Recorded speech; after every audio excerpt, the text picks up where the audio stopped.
guys, and welcome back to another episode of Jesus Lovers Club, the podcast. This is episode number 17. It feels like a while since I've sat down and recorded because we've been on a trip to Colorado and all, but it's good to be back.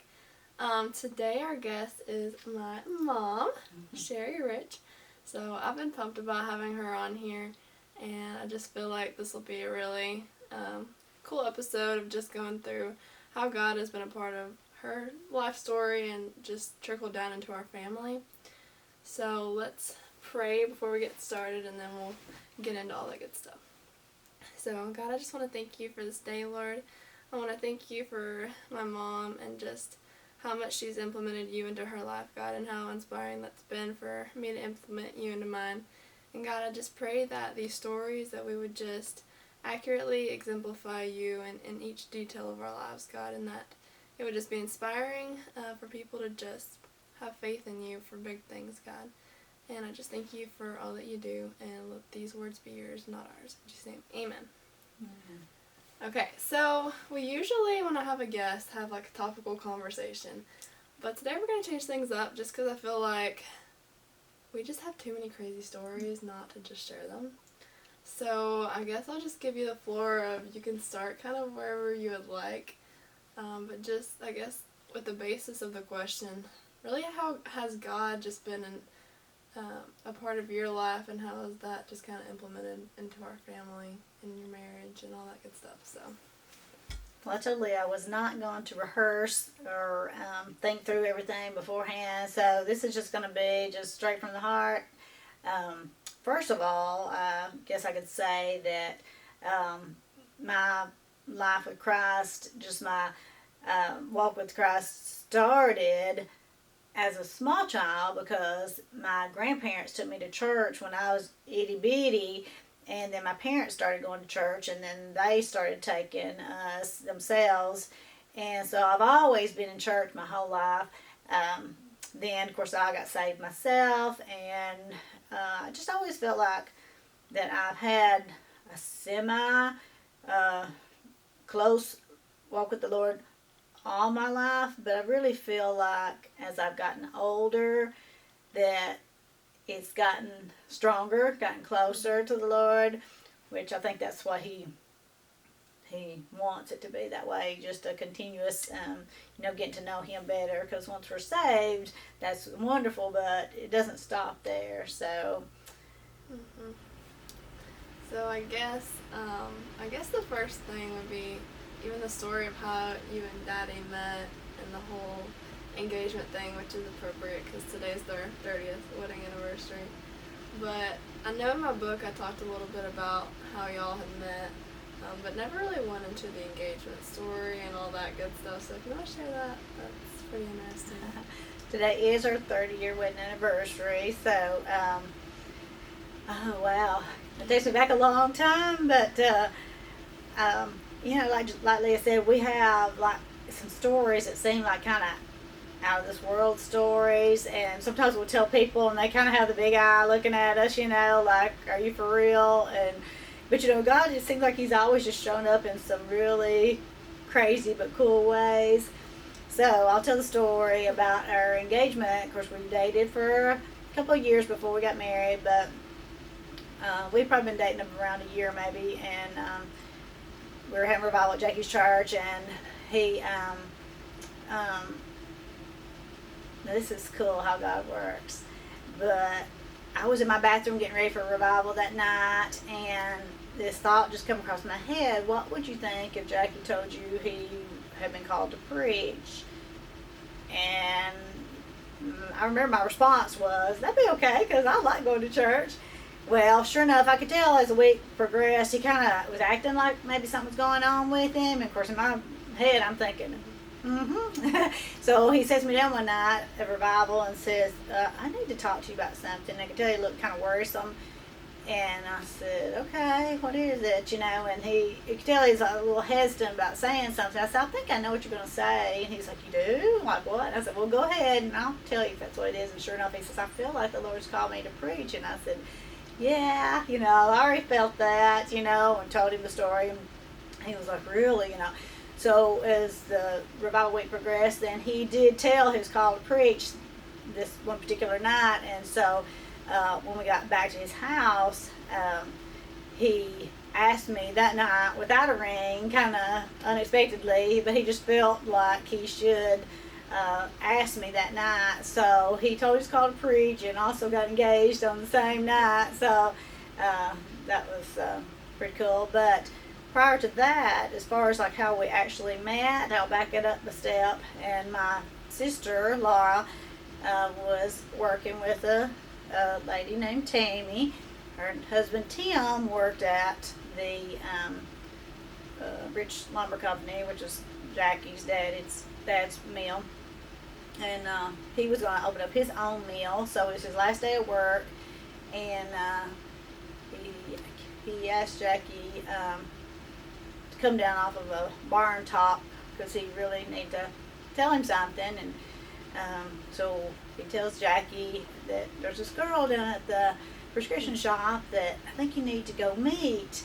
Well, Tim didn't really actually know me, just through, friends and family. But so Jackie said that Tim had given him a graduation gift without Jackie sending him an invitation back. Of course, he was a young guy too, so I guess Jackie would have felt strange giving him an invitation. But anyways, Jackie always just thought a lot of him, and he's like, well, he gave me that money. I'm going, just for him, I'm going to go do this. And so he comes down to where I worked, and I actually happened to be off that day. So he said he got all embarrassed, and he'd come down with his brothers because they all worked together. And they said his face was red as everything when he got back to the truck. And he's like, okay, I did my due, I'm not going to go back. And then he said something kept telling him, you need to go back. And so he did. He came back, and I met him, and we exchanged phone numbers. And so he called me, and then we went to a Carthage football game for the first date and to Pizza Hut.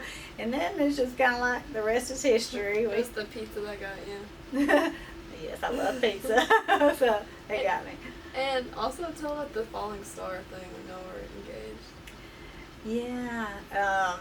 Well, Jackie said he knew you really wasn't supposed to ask for signs necessarily for things, but he was really like trying to weigh it out to make sure before he announced that he had been called to preach that he was. So he's asking God for some signs. And one thing that I don't really remember why he asked, but he's like, if a star falls kind of thing, then, there was more to it than that. But anyways, so the night that he told he's called to preach, well, he had seen some stars fall.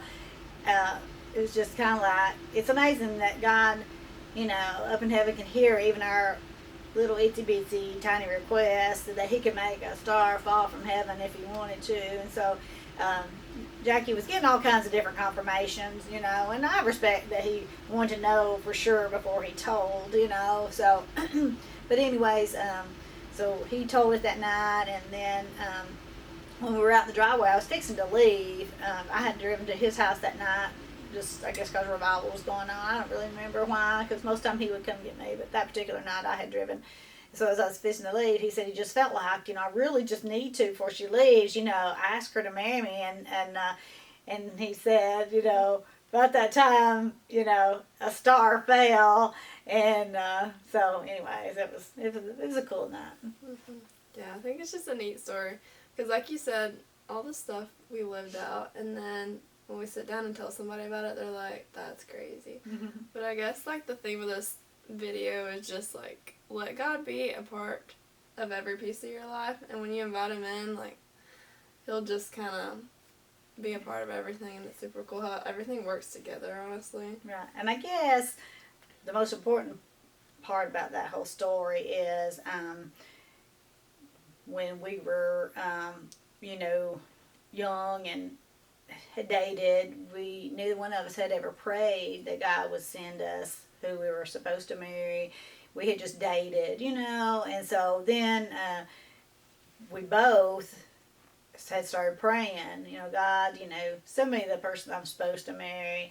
And so it was not very long after that prayer that, I'm getting kind of set up, and he's getting set up, and by our friends and family, and so sure enough, I mean, I really felt like, even though sometimes I give him a hard time, I do feel like that I did marry the person I was supposed to, and on our wedding day, wasn't standing up there nervously like, oh gosh, I've got the wrong man, I mean, I felt very sure that was who God had for me. So 30 years later, here we are. I guess the next thing would be the story about Isaac, if you want to go into that whole name story and kid stuff. Well, we've been married a year and a half, I guess, maybe. And Jackie had taken a trip with some guys from church for a few days out of town and stuff. And so while he was going to that, it was a conference, and so we never talked about children, and I don't remember, it's kind of like, I always just thought that these were just thoughts that come to my head, but really, no doubt it was the Lord, the Spirit working, but maybe I just didn't really recognize it at the moment, but this thought came across my head again. It's like, about children, and even though Jackie and I had never talked about children, it was just like, I would maybe name him Isaac. I don't know, it's just kind of odd that something like that would come across your head, while your husband's out of town. But anyways, and so when he gets back in town, we're in the car and we're driving, and he's like, something really strange kind of happened while I was at this conference, and he says, I just felt like the Lord was telling me, like, it's time to have a child. And of course, he was very bashful at the time. If anybody knows him now, it's hard to believe, but he's like, but the way, and he was real slow at saying all this because he was so bashful. But he's like, but the way that you're supposed to, know, you're supposed to know the name, or how we're supposed to know it's time to have a child. You're supposed to know the name, and if you want to, before he could even get out the next sentence, I'm like, Isaac, and he's like, of course he's driving, and he's just like, oh Lord, please go off the road. He's like, what, and sure enough, that was the name that God had given him at that conference, that we would have a child. His name would be Isaac, and on his end of it, it was he said that God told him that he would be special. We're not exactly sure exactly what that means. Even though Isaac is very special, but I'm sure the Lord has something in particular there. But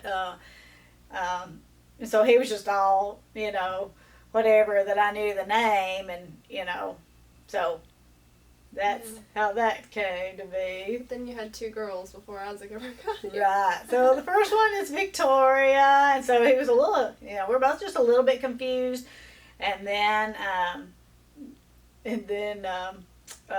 we had a miscarriage after Victoria, and then he's just like, I just don't want to have any more children. So one day I'm like, now preacher, that the Lord told you we would have a son. So, so anyways, we went on and we had another baby, Leah. And so then we had another one, and it was a boy, and he is Isaac. So I have to say I'm very proud of all three of my children. And I guess, too, the Lord knew that if the first one had to come along, Isaac, we might have just been done with it, So the Lord knew what he was doing. So he knew to put the girls first, and then Isaac, or else, there may not have been any girls. So, like I said, I'm super, super happy and pleased with the children and their love for the Lord. What more could a mama ask for but to have good children who, serve the Lord? And I feel like they are, and I'm very proud of them. Thanks, Mama. Love you. I guess next might be, if you want to talk a little bit about our journey to Kentucky. For that year that we was there, I know you felt like on your side, God hadn't necessarily told you, like, I want you to go to Kentucky. But you talk a lot about how that was kind of a spiritual just impact being there that year. So if you want to go into that. Yeah, of course, it was kind of a hard thing, too. We lived beside my parents at the time, and so we, packed up. We looked like Sanford and Son, taking all of our belongings to Kentucky and to a place that I know we say Kentucky and it's just right across the line, but this place was Seabury, Kentucky, which was actually 3 hours from where we live, so it's right up near Evansville, Indiana. So for us, it was a pretty good move. It wasn't like you could come home every weekend and stuff, and so we did make that move, and it was hard, but spiritually speaking, I think we needed it. Our family needed it. Spiritually, we needed it. We went there not knowing anyone, so you really begin to just cling and cleave to your family because that's all you have that you know. But they were very good to us there. But it was definitely kind of a leap of faith, and I think my walk with the Lord very much strengthened there because I didn't work at all during that time. I've been blessed with some very good jobs. I worked for Laney Hudson at the prescription shop for 18 years, and then anyways, while we were gone, I didn't work at all, and so that during that time, I had plenty of time, even though I had small children. Victoria was actually in junior high. Leah had not started kindergarten yet, and Isaac was just about 2. And so, even though, you got little children there, but during the time that y'all would play and Victoria's going to school, I was really growing with the Lord, I feel like. And so I think I needed that, even though it was hard being away from our families during that time. Mm-hmm. And then we ended up coming back a year later, which we didn't know when we moved there, how long it would be for. But then when we moved back, you kind of changed, had a shift in occupation a little bit. So you didn't go back to the prescription shop, you went to the school, which led us to meeting Billy. So if you want to talk about that encounter with him and how that's kind of shaped since then. Yeah, always be careful what you speak and what you pray for because when we came back and I was going to have to get a job again, and so I was like, I think I want to do something different because I had done that for so long, and I said, I really would like something where I feel like I'm, helping in some form or fashion, and the school is what came to my mind, and so I did get a job with the school, and I met a young man named Billy, and he at the time was homeless, so he ended up coming to our church and meeting my family the whole bit, and so he ended up coming to stay with us until he could get his high school diploma. This was his senior year, and so he stayed with us, and he had, of course, had some struggles with some addictions and that kind of thing, and just his home life just wasn't ideal. He had ended up in foster care and all that type of stuff, and then had aged out of the system, is why he ended up there on that homeless, state. But he was just, he would talk to me, and man, I found out that not everybody's life was like mine. It's like, he would tell stories, and I would just be in awe, and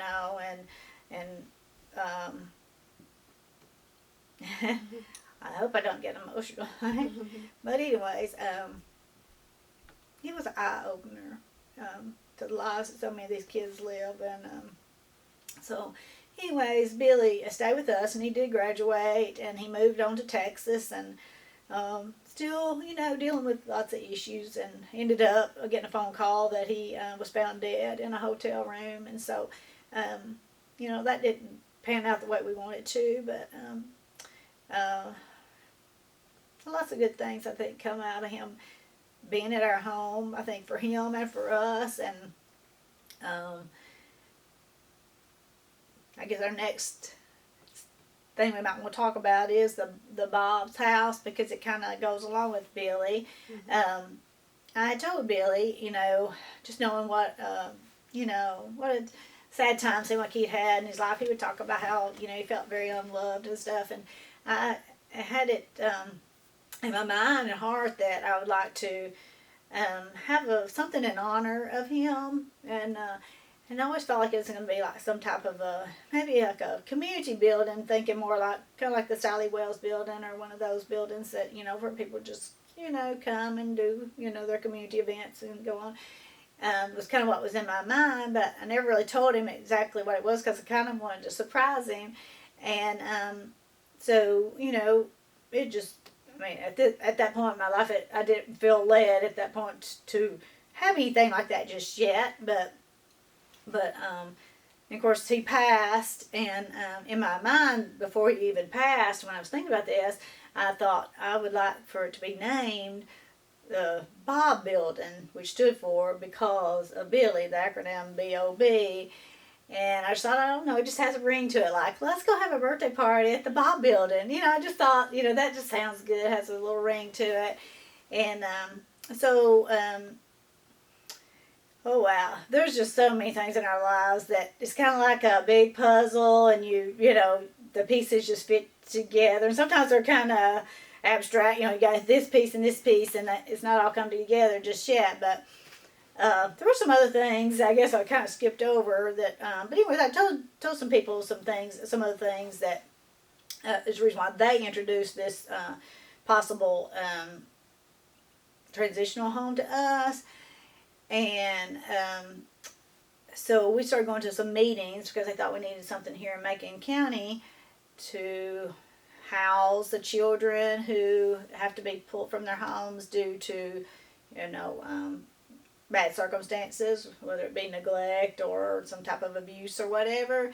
So a lot of times the kids, have to either be taken, several hours away, while they wait to find where they're going to be placed, or they may have to go to the office of the DCS, and just not ideal. So we all started talking, several families, and we decided to, yes, let's do this transitional home here. And we're trying to think of a name, and some of them had, this name or that name, and there was nothing wrong with any of the names. As a matter of fact, I felt kind of guilty, because some of them were biblical names, and I'm just thinking, I don't know, for some reason I'm just not feeling it, but I feel bad, because it's a biblical name, and so we're just sitting there this one particular meeting and talking about the name, and but let me back up one step.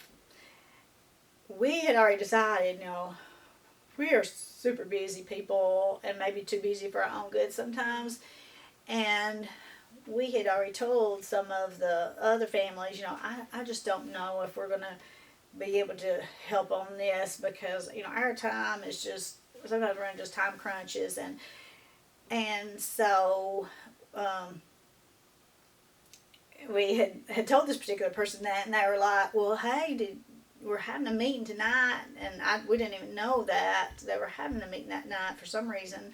But we were like, well, it would be noble of us to go and just tell them, at the meeting that we're probably going to have to drop, it was, well, at this particular meeting is the meeting that I'm sitting there and just listening in on everything, and I hadn't felt led yet to say, we're probably going to need to drop. And they started talking about the name of the building, and it was just like, it just hit me just like out of nowhere. It was like the Bob's house, the Bob Building.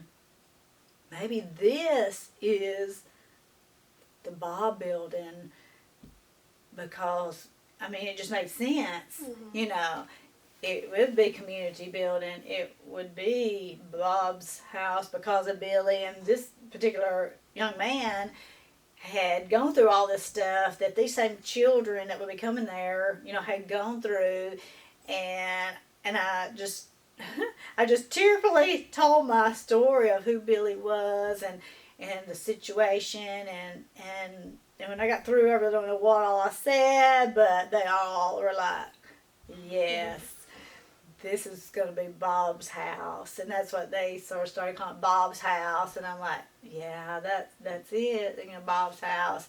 And so we still don't have it up and running, but we're super close. We end up having to put in a sprinkler system unexpectedly. That's kind of taken quite a while. And so this Bob's house, we hope that every child that walks through the door, feels love, and, they'll only be there a short time, but until they have placement someplace else. But we just really want to be a place where they're loved on, cared about, and that they feel super special, that, and hopefully, there'll be something that'll impact their life, that happens there that'll impact their life for their entire life. And so we just want to, send them away with good things, and not just, we are going to fix them a little backpack with outfits and toiletries and all that kind of stuff, but also that they walk away with just knowing that somebody truly loved them while they were there for that short time. Mm-hmm. And even just now, I guess I never really thought about, but if we hadn't moved to Kentucky, then you probably wouldn't have changed jobs. You probably would have stuck at the prescription shop, and then that led to meeting Billy and him living with us, and then that led to this thing now, how many years later, I don't even know, of Bob's house getting created. And even just like God using such a bad circumstance to hopefully help just make an impact in a lot of other kids' lives that are going through really similar situations. And then I guess I also wanted to talk a little bit about how we got at our church that we're at now. So that's another story. I'm just telling you, there's so many. Yeah, well, of course, Jackie's been pastoring now for, what did you say the other day? 27? I was supposed to say 27 years. And so he had pastored quite some time. Then we went to Kentucky, come back. Let's see. We started a church, but then that ended up having to close. Yeah, and then we were just kind of he was kind of taking like a little sabbatical, Actually, he said he always felt like maybe he pastored about 20 years, and then, maybe move on to something besides just being a pastor, but still in the ministry. But anyways, we started just kind of visiting other churches because we never had gotten to do that, and that was, fun for a little while. And then I just kept asking him when we was, going to various churches about the Riverbourne First Baptist Church, because it's where we live, and I don't know, he just kept coming to me, maybe we should go visit there, but for some reason, he just didn't, I don't know, he just was always some other place he wanted to go or whatever. And so we had been to First Baptist Lafayette and was kind of settled in there for a little bit, and it had snowed that day, and they had called off services there, but it really wasn't that bad over here in Riverbourne. And so we decided we was going to see if the Riverbourne First Baptist, was having church, and if so, we were going to go there. So sure enough, they were open, and so we went, and as soon as we sat down, the man comes around, shakes our hand, and he says, our pastor just resigned, and I'm going to be filling in today, and the church is looking for a bivocational minister. Somebody who has a job outside the church and then would come in and preach, and because it's a small church. And anyways, so we all, I think, kind of had the same thought, like, and so as the service is moving along, in my head, I'm thinking, Jackie, he could be a bivocational preacher. And anyways, when service is over, they talked to him about maybe coming and preaching one Sunday, and to hear Jackie tell it, he said, so then the girls, one said, Daddy, it's time for you to go back to preaching. The other one said, that's the church. So he was feeling it all along as well, but he had said, God, you're going to have to show my family that this is the right place too. And so we were all having the same feelings at the same service. Mm-hmm. And then from us going there, it kind of went back to, it kind of branched off into connecting with Bruce David, which is another story if you want to go into that one. So, yes, Bruce David, he was our sponsored child. If you've ever been to a Christian concert, Compassion International's there, and they ask you, would you like to sponsor a child? So we did. This was years ago, and Victoria's just small, maybe about, I don't know, maybe 5 or 6, and so we picked one about the age of Victoria and sponsored him for at least 10 years or more. And so after he got older, he wanted to find us, but you don't really, you write letters back and forth to one another, but you don't really tell him your exact location. He knew we lived in the United States, and he lived in India. And so when we went to the church, he said he'd been trying all different ways to contact us, and he never could connect with us. So one day he says he types in Jackie, Sherry, Victoria, Leah, Isaac, and it comes up that Jackie Rich and his family, of course it named us all, he's now the pastor at First Baptist Church, Red Bowling Springs. And so the secretary at the time, she said, hey, we got this email, on the church page, or maybe it wasn't email, maybe it was just on the church website, saying, he knew, she was kind of confused, like, he's from India, he knows you, wants to connect with you, would it be okay, to be able to connect? And so since then, we've been able to, he's no longer age eligible to be under Compassion, and so he's grown up and going to college, and it's been really neat getting to know him better, even though he's in India and we're here in the United States. It's been really cool. He's wanting to come over and visit here and stuff, but he hasn't made it yet, but maybe sometime soon. He's a worship leader over there, isn't he? In the school? Something like that. He was. I'm not sure if he's still doing that or not, but he's a teacher in India, and he's done well. So it's all like wild how everything kind of connects to each other. But yeah, I feel like we have so many stories. There's probably a billion more, but those are kind of like, I guess, the main ones for our family. But I guess kind of my question now is, what do you want to see God do in the future from now on, moving forward? That's a crazy question.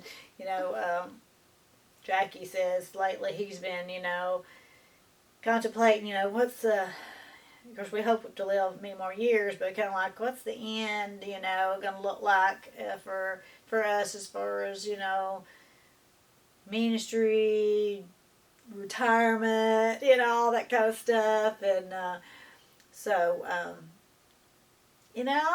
I don't know that either one of us know exactly. Still just praying on that, and just letting the Lord lead. So right now, I don't have the answer to that, but I'll tell you later when I know that for sure. We'll have to update this podcast a few years down the road and just be like, okay, here's all of our new crazy stories, because I don't know, I feel like God can do anything that he wants to do, and I feel like we're trying to be like, okay, we'll do as you want, do as you say. So I feel like that's just a recipe for who knows what. That's right. Because I think the scripture says that the fields are white unto harvest, but the laborers are few. So I think when he finds somebody who says, hey, here I am, use me, he doesn't take it as a joke, so he will. So, but yeah, we do want to be in the Lord's will, whatever that is. So we'll just see what he has in store there. What do you feel like's been the biggest part of your spiritual maturity in your own life? I really think I decided that I was going to read the Bible for myself. I've always been under the preaching, and I love to just listen to lots of different ministers. But I decided, I want to read this from cover to cover. I mean, I think I'd already covered lots of it throughout my years, but it was actually the year right before we went to Kentucky, and I started in on it, and it took me 2 years to read it cover to cover. But there was something about just really just truly being in the Word for myself, and not just listening to what somebody else had to say. And since then I've read it more. I mean, I've gone through it,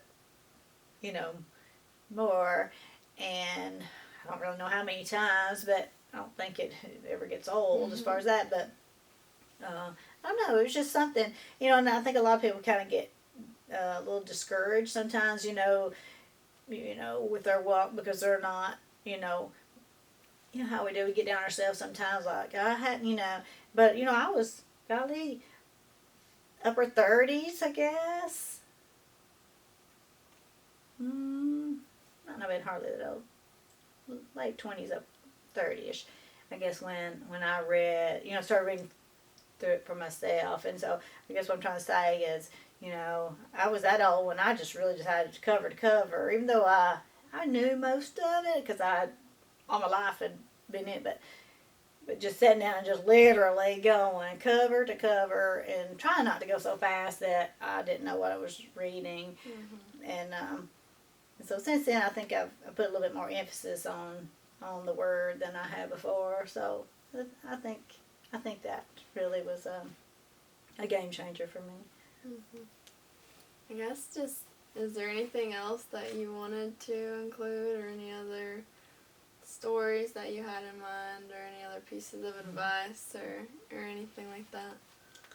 Well, I know we covered a lot of stories, but I think we've talked about this before, how that when God made Adam and Eve, I really feel like they were there just as much for companionship with the Lord, and having that, just that friendship with the Lord. And of course, I think family was what he had in mind, that bond. And I really feel like, the devil has really, caused a lot of havoc in the family, and that makes, the world maybe not as strong as it should, because of the family unit being torn. And so I really feel like we've tried in our family to, I don't know exactly how to say it, but try and raise our children to know the Lord, and thankfully they all come to know the Lord at an early age, and they just have grown. So I just, I guess my advice would be that, even to parents who are listening, focus on your children, and, let them know about Christ, because, we can teach them all kinds of things, all kinds of sports and all kinds of everything, but the most important thing, is that they know they have a personal relationship with Jesus Christ for themselves, when they pass on, or if the Lord comes back. And so, I just feel like our family units need to be as strong as they can. And I'm not saying that we're perfect by no means, but I just think maybe we all just need to focus more on keeping the family strong, so that the Lord can accomplish through us what He wants. That's really good. Well, I'm glad that you're on here today. Thank you. I kind of been feeling like for a little while like Mama needs to be on here. I just couldn't come up with the topic, but I guess the topic is that God can just do great things when you let Him.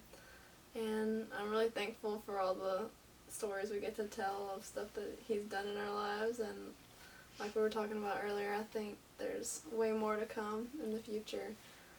But I think, more than anything, it's the relationship that we get to have with Him is even better than the stories that we get to tell about what He's done. But I'm thankful that you're on here. My mom is like my best friend, and she's the person I come to at 12 a.m. when I need to have a rant session or some advice. And she's definitely the backbone of our family. and just has so much faith that I admire. So I'm just glad she was on here and able to share some of her stories. If we sat down, we could have about 3 more hours of stories, but Right. I guess that's what we'll narrow it down to today. But thank you guys for watching episode number 17. If you're on YouTube, make sure to subscribe and like the video. And then if you're on the podcast services, make sure to leave a rating and a review.